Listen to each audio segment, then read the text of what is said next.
Friends, ఈ particular short అయితే నేను మీతో మాట్లాడడం అని చెప్తున్నాను. బేసిక్గా ఏంటంటే మన ఇండియన్స్కి ఇన్ఫీరియారిటీ కాంప్లెక్స్ అనేది చాలా ఎక్కువ. ఎస్పెషల్లీ మనల్ని ఎప్పుడైతే ఇన్వైట్ చేశారో డిఫరెంట్ డిఫరెంట్ కంట్రీస్కి చెందిన ఆర్ డిఫరెంట్ కల్చర్స్, అంటే మొఘల్స్ కావచ్చు, పోర్చుగీస్ కావచ్చు, బ్రిటిష్ కావచ్చు, మన యాన్సిస్టర్స్ అంటే మన సైంటిస్ట్, మన ఋషులు, ఇలాంటి వాళ్ళు ఎవరైతే ఉన్నారో నథింగ్ బట్ సైంటిస్టులు అనమాట. డిఫరెంట్ డిఫరెంట్ ఏరియాస్లో అలాంటి వాళ్ళ చేత కనుగోబడిన సైన్స్ టెక్నాలజీ అనేది దోచుకుని వాళ్ళు రివర్స్లో వాళ్ళ లాంగ్వేజ్లో కన్వర్ట్ చేసుకుని మేమే దీన్ని కనిపెట్టాము, మేమే మిమ్మల్ని ఎడ్యుకేట్ చేసాము అని ఎన్నో డిఫరెంట్ ఫీల్డ్స్లో ఆర్ ఏరియాస్లో చెప్పడం జరిగింది.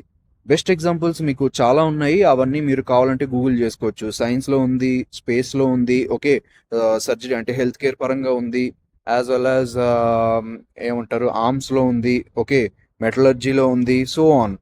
ఇలాగా ఈ పర్టికులర్ థింగ్ అనేది ఇంకా స్టిల్ 2025లో కూడా మన ఇండియన్స్కి ఇండియన్ మైండ్ సెట్లో ఇన్ఫీరియారిటీ కాంప్లెక్స్ ఉంది అని చెప్పడానికి మనం ఎగ్జాంపుల్స్ ఎన్నో మాట్లాడుకోవచ్చు. రీసెంట్గా నేను మీకు దీన్ని ప్రూవ్ చేయాలి అంటే అరట్టే అనే ఒక పర్టికులర్ అప్లికేషన్ మన ఇండియన్ ప్రోడక్ట్ బేస్డ్ కంపెనీ చేత డిజైన్ చేయబడిన, మన ఇండియన్స్ చేత డిజైన్ చేయబడిన అప్లికేషన్ని చాలామంది నెగిటివ్గా ట్రోల్స్ చేశారు వితౌట్ ఎనీ రీజన్.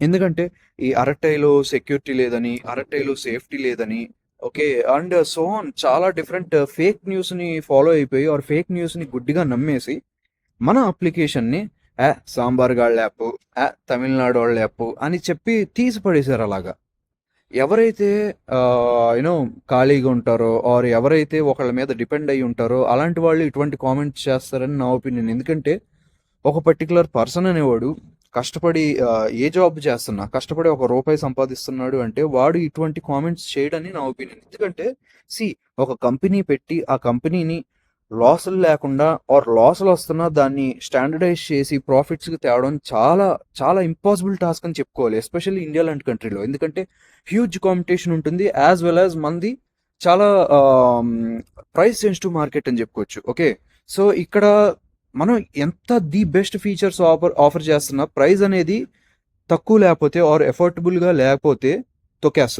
జనాలు తొక్కేస్తారు ఆ బ్రాండ్ని. సో దీనికి ఇంకో ఎగ్జాంపుల్ మన టాటా అండ్ మహీంద్రా. ఎన్నో ఇన్నోవేటివ్ కార్స్ రీసెంట్గా లాంచ్ చేశారు, ఈవీస్లో కావచ్చు, నార్మల్ కార్స్ కావచ్చు, ఐస్ కార్స్. బట్ వాటిని హోండాతో కంపేర్ చేస్తూ డిగ్రేడ్ చేస్తారు.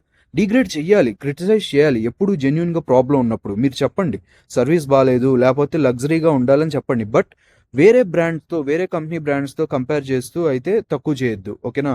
దీని గురించి 6 ideas to make India as a developed nation అని చేశాను, చూడండి. ఓకే.